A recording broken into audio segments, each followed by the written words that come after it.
BJP ಕಾರ್ಯಕರ್ತ ವಿನಯ್ ಆತ್ಮಹತ್ಯೆಗೆ ಮುನ್ನ ಪತ್ನಿಗೆ ಪತ್ರವನ್ನು ಬರೆದಿರುವುದು ದೊರೆತಿದೆ. ಬಿಜೆಪಿ ಕಾರ್ಯಕರ್ತ ವಿನಯ್ ಸೋಮಯ್ಯ ಪತ್ನಿ ಶೋಭಿತಾ ಅವರಿಗೆ ಬರೆದಂತಹ ಪತ್ರ ಸ್ನೇಹಿತ ಸುಶಾಂತ್ ಮೂಲಕ ಪತ್ನಿಗೆ ಈ ಪತ್ರವನ್ನು ರವಾನೆ ಮಾಡಲಾಗಿದೆ. ಈ ಮೆಸೇಜ್ ಅನ್ನು ನನ್ನ ಪತ್ನಿಗೆ ತೋರಿಸು, ಈ ಸಂದೇಶ ತೋರಿಸುವ ವೇಳೆ ನಾನು ಈ ಲೋಕದಲ್ಲಿ ಇರೋದಿಲ್ಲ ಅಂತ ಪತ್ರ ಬರೆದಿರೋದು.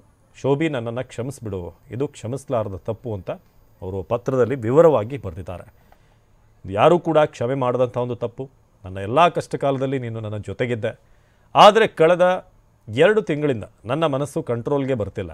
ಮಗಳು ಸಾಧ್ವಿ 2 ದಿನ ನನ್ನನ್ನು ಕೇಳ್ಬೋದು, ಆನಂತರ ಅವಳು ನನ್ನನ್ನು ಮರೆತು ಬಿಡ್ತಾಳೆ. ಅಪ್ಪ ನಿನ್ನನ್ನು ತುಂಬ ಇಷ್ಟಪಡ್ತಾಯಿದ್ರು ಅಂತ ಅವಳಿಗೆ ಹೇಳು. ಅವಳು ನನ್ನನ್ನು ಕೇಳಿದರೆ ಅಪ್ಪ ದೂರ ಹೋಗಿದ್ದಾರೆ ಅಂತ ಹೇಳು. ಜೀವನದಲ್ಲಿ ಏನೇನು ಆಸೆ ಇತ್ತು ನಾನು ಬಿಟ್ಟು ಹೋದೆ ಅಂತ ನನ್ನ ಮನೆಯವ್ರನ್ನ ಬಿಟ್ಟು ಹೋಗಬೇಡ. ಪುನರ್ಜನ್ಮ ಅಂತ ಒಂದಿದ್ದರೆ ಮಗಳು ಸಾಧ್ವಿ ಹೊಟ್ಟೆಯಲ್ಲಿ ನಾನು ಮತ್ತೆ ಹುಡ್ತೀನಿ ಅಂತ ಹೇಳಿದ್ದಾರೆ. ಬನ್ನಿ ಆ ಪತ್ರದಲ್ಲಿ ಏನಿದೆ ನೋಡೋಣ. ಹಾಯ್ ಶೋಭಿ, ಈ ಲೆಟರ್ನ ನಾನು ಸುಶಾಂತ್ಗೆ ಕಳಿಸಿದ್ದು ಯಾಕಂದರೆ ನಿಂಗೆ ಕಳಿಸಿದರೆ ನಿನ್ನ ಸಂಭಾಳಿಸುವವರು ಯಾರೂ ಇರುವುದಿಲ್ಲ. ಸಾರಿ, ಇದು ಕ್ಷಮಿಸುವ ತಪ್ಪಲ್ಲ, ನಂಗೆ ಗೊತ್ತು. 2 ತಿಂಗಳಿನಿಂದ ನನ್ನ ಮನಸ್ಸು ಕಂಟ್ರೋಲ್ಗೆ ಬರುತ್ತಿಲ್ಲ. ನನ್ನ ಮುಖದಲ್ಲಿ ನಗುವಿದ್ದರೂ ಅದು ಆರ್ಟಿಫಿಷಿಯಲ್. ನನ್ನ ಮೇಲೆ ಹಾಕಿದ FIRನಿಂದಾಗಿ ನಿನಗೆ ಚಾಚಾಗೆ ಎಷ್ಟು ಬೇಜಾರಾಗಿದೆ ಅಂತ ಗೊತ್ತಿದೆ ನನಗೆ. ಅವರು ಇನ್ನೂ ನಮ್ಮ ಫೋಟೋ ಹಾಕ್ಕೊಂಡು ಕಿಡಿಗೇಡಿಗಳು ಅಂತ ಅವರ ಗ್ರೂಪ್ನಲ್ಲಿ ಹಾಕ್ಕೊಳ್ತಾ ಇದ್ದಾರೆ, ಹಾಗೂ ನಮ್ಮ ಮೇಲೆ ರೌಡಿ ಶೀಟರ್ ಹಾಕೋಕೆ ಪ್ರಯತ್ನ ಪಡ್ತಿದ್ದಾರೆ. ಕಳೆದ ವಾರ ಕೂಡ ಮಡಿಕೇರಿ ಪೊಲೀಸರು ಕಾಲ್ ಮಾಡಿದ್ರು, ನೀವು ತಹಶೀಲ್ದಾರ್ ಮುಂದೆ ಸಿಗ್ನೇಚರ್ ಮಾಡಬೇಕು ಅಂತ ಫೋರ್ಸ್ ಮಾಡ್ತಾ ಇದ್ದಾರೆ. ನಾನು ಎಷ್ಟು ಮರೆಯಲು ಪ್ರಯತ್ನ ಪಟ್ಟರು ಪುನಃ ಅದನ್ನ ನೆನಪಿಸುತ್ತಿದ್ದಾರೆ ಅವರು. ರಿಯಲಿ ವೆರಿ ಸಾರಿ ಮಾ.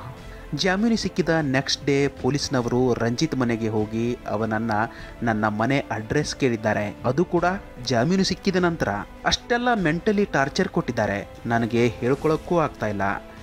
ನಾನು ಪಡೆಯಲು ಪುಣ್ಯ ಮಾಡಿದ್ದೆ. ನನ್ನ ಎಲ್ಲ ಕಷ್ಟದ ಸಮಯದಲ್ಲೂ ನೀನು ನನ್ನ ಸಪೋರ್ಟ್ಗೆ ಇದ್ದೆ. Thank you. ಮಗಳು ಸಾಧ್ವಿ 1 ವಾರ ಕೇಳ್ಬೋದು, ನಂತರ ಸರಿಯಾಗುತ್ತೆ ಬಿಡು. ಅವಳಿಗೆ ಅಪ್ಪ ದೂರ ಹೋಗಿದ್ದಾರೆ ಅಂತ ಹೇಳು. ಅವಳಿಗೆ ನೀನಿದ್ರೆ ಸಾಕು, ನೀನೇ ಅವಳ ಪ್ರಪಂಚ. ಅವಳು ದೊಡ್ಡವಳಾದ ಮೇಲೆ ಹೇಳು, ಅಪ್ಪ ಅವಳನ್ನು ತುಂಬ ಇಷ್ಟಪಡ್ತಾ ಇದ್ರು ಅಂತ.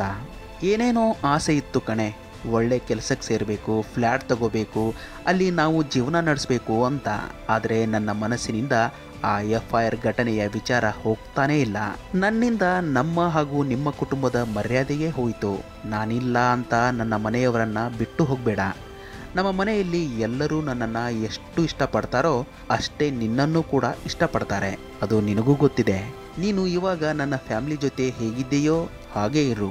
ಪುನರ್ಜನ್ಮ ಅಂತ ಇದ್ರೆ ಅದು ಸಾಧ್ವಿ ಹೊಟ್ಟೆಯಲ್ಲಿ ಹುಟ್ಟುತ್ತೇನೆ. ಅಲ್ಲಿವರೆಗೂ ನನಗೆ ಪುನರ್ಜನ್ಮ ಬೇಡ ಅಂತ ಆ ದೇವರಲ್ಲಿ ಬೇಡಿಕೊಳ್ಳಿ.